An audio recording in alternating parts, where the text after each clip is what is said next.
Today we're going to pour resin on the top of this tea box. I've already taped it off and I've just mixed up my resin. 1 cup of hardener, 1 cup of resin, and I'm using the last actually of my art resin. 2 parts. You have the hardener and the resin. So I'm going to get these started. Now this piece was actually inspired by a lady called Tammy Anderson. She's on the ATD Poor People group, and I just thought it'd be fun to try something in a similar kind of vein using the holographic paper, some pretty shimmery stones. I'm just going to try and decide what kind of shape I want these in. Now I have to keep in mind that when people are opening the box, whether they're left or right-handed or closing it, they may want to hold on to a spot in the corner. So if I put stones there, they may be in the way. So I may just have them go sort of in an up and down wave pattern. That's kind of pretty, I think. These stones are very light. I think that looks kind of nice right there. And then we'll add some different colored stones later. Okay, so I've also got some blue ones. Clear cabochons. I thought those might look quite lovely in spots. So I might do a couple of those. It does add sort of a jewelry box, jewel kind of flavor. Let's see, what's the best place to put these? Just sort of offsetting, I think, one another. How about right here in the corner? Yeah, that looks kind of nice. What do you think? Well, I may move them around later. Let's see. So first, I'm going to add a little bit of clear resin just to get things set. I'm just going to pour it. I'm going to pour it right over the stones. It will act as my glue.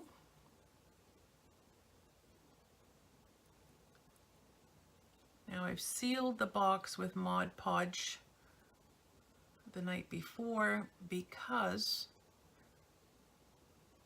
this handmade wood does have a few gaps, as I found out from the first box, and I don't want the resin leaking down into the box cavities itself, as it did in my very first one, which I am keeping for myself. I did sand it off and it still looked pretty good. It's just not up to my quality for selling at the moment, so that's fine. Okay, so now I've put in my layer of clear resin. I'm going to add some resin to my cups. I'm going to put some color in them. I'm going to have a white, perhaps a purple, and perhaps a blue. Okay, so I'll just leave that over there. Time to put on the gloves. While I'm doing that, I'm just gonna get rid of a few of the heat bubbles, or sorry, sort of bubbles with the heat gun.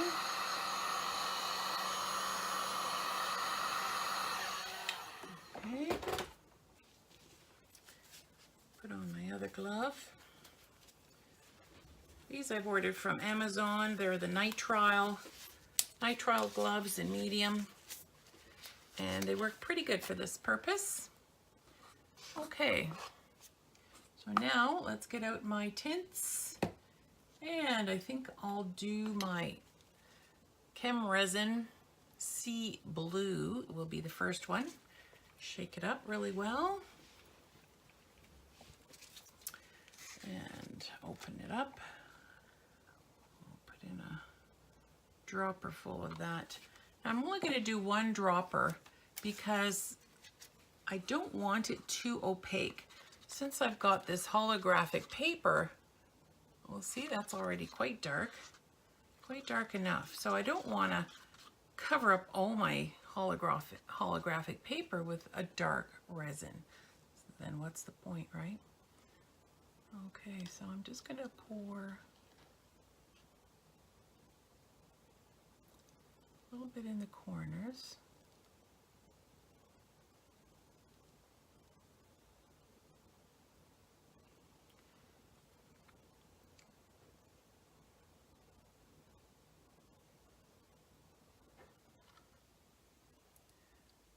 Okay. I'm going to use my popsicle stick to just make sure it does flow right to the corner. What a beautiful shade. And it'll mix in with the clear. Create some pockets of resist here and there. I just want a drop or two here.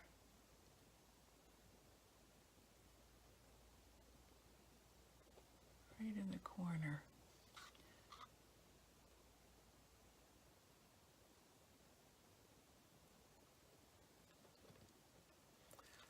Resin is such a good sealer that if I get it on the side of the box, that's just fine.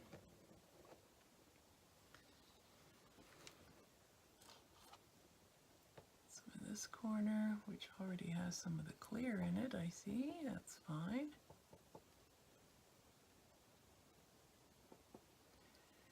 Okay, now, put that aside. I don't really like the fact that I've dropped the blue on the clear, so I'm going to sort of wash that away. Wash that away with a little extra resin. See how it just moves it along.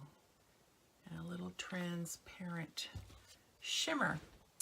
Okay, what color did I say we're going to use next? A purple. Let's see what I've got here. Here's a Resi Tint Purple Rain. A lovely color. Now this time I'm just going to use a half a drop.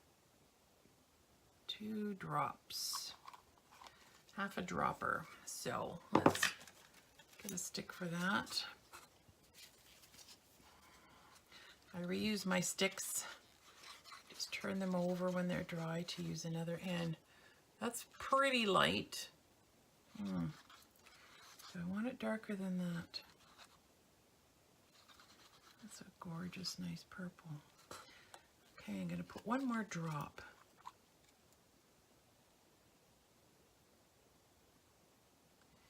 That's it. One drop. Okay, that's still nice and translucent, but it definitely has the purple color. Okay, so where do I want you? I think I want you on this edge. Now I'm just going to crimp the cup a little bit so that I get a nicer pour. Oh, that's a lovely color. It looks like purple ice. Wow. Oh, I'm liking that. A little bit at a time. There's only a certain amount of resin that this box will be able to hold on top because of the way it's constructed. So I'm going to go easy with my edges here. Blend that in with some blue. The blue is kind of going underneath the purple. What a beautiful effect. Yeah, that's nice. Okay, I think the more I look at this, the more I like it, and I'm not too sure how much white I really want to put in here. I'm not trying to cause cell action. I'm just trying to make this look pretty. That blends in beautifully with the clear. Okay, so now let's put a little on this side.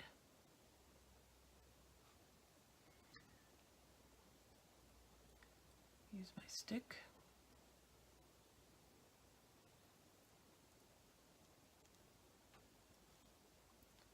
Give it a little blend, a little over here.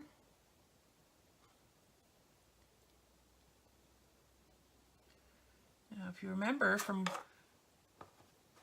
one of my other videos, when it's difficult to see right in front of you and you're working with resin, you don't want to be moving it around too much.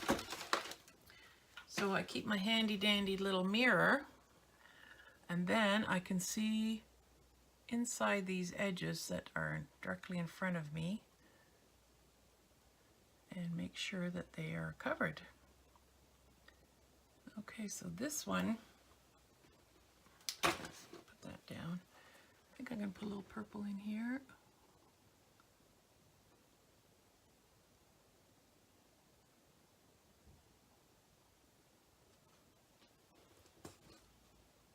Look at that, just beautiful.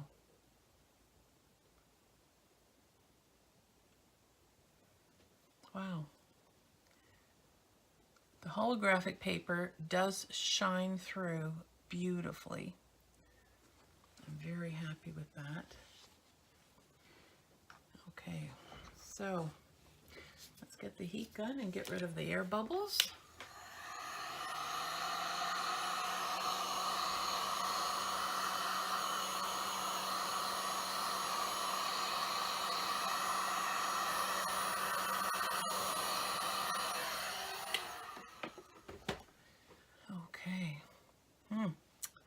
That's quite lovely.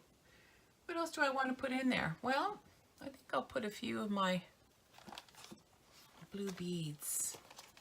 They're so pretty. I'll move my resin out of the way.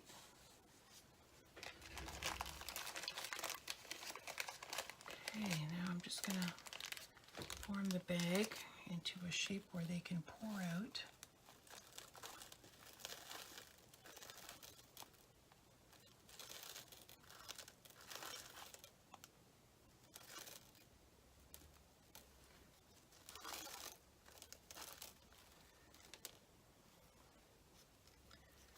Okay, there's a little bunch there. Put a bunch here. Just going to scatter them sort of willy-nilly. Put in clumps. Organized willy-nilly, I guess you could call it. Okay, oh, I heard that one go bouncing away. Now, let's get a popsicle stick. We can just position those wherever we want. And I see one escaped to the other side all by himself. Well, we don't want them to be too lonely, so I'll have to dig him out. Dig him out. And we'll add him over here. Dig him off. Here's another one. All by himself. You know what they say, one is the loneliest number. Remember that song? Remember that song from the old days? Okay, but you know what?